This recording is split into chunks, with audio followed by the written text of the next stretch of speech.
الحمدللہ والصلاة والسلام علی رسول اللہ۔ اپنی اولاد کے ساتھ غیر شرعی یعنی زنا کے بچے کی بھی پرورش کرنا۔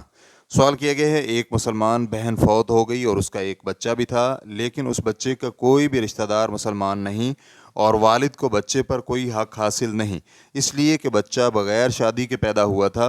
آخر میں بچے کی والدہ نے اسلام بھی قبول کر لیا۔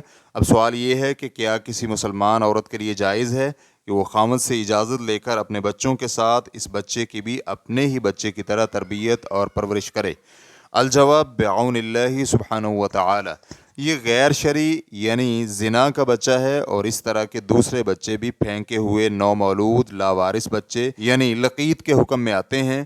اب جبکہ اس کی والدہ فوت ہو چکی ہے تو اس بچے کے ساتھ احسان اور بھلائی یہی ہے کہ اس کی پرورش اور دیکھ بھال کی جائے۔ لہٰذا اگر اس مسلمان بہن نے یہ بچہ اپنے بچوں کے ساتھ ملایا اور اس کی تعلیم و تربیت اور پرورش اور دیکھ بھال کی تو یہ احسان اور اعمال صالحہ میں شامل ہوگا، لیکن یہ اس کی اور نہ ہی اس کے خاوند کی اولاد میں شامل ہوگا، بلکہ یہ اجنبی ہے۔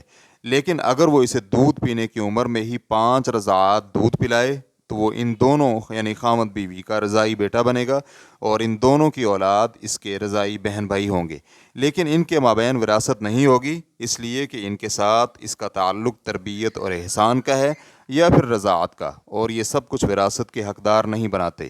فتوی الشیخ عبد الرحمن البراک، واللہ تعالی اعلم۔ اسلام QA ریکارڈنگز، مؤسسۃ الشیخ محمد صالح المنجد، المملکۃ العربیۃ السعودیہ، فتویٰ نمبر 21409۔ والسلام علیکم ورحمۃ اللہ وبرکاتہ۔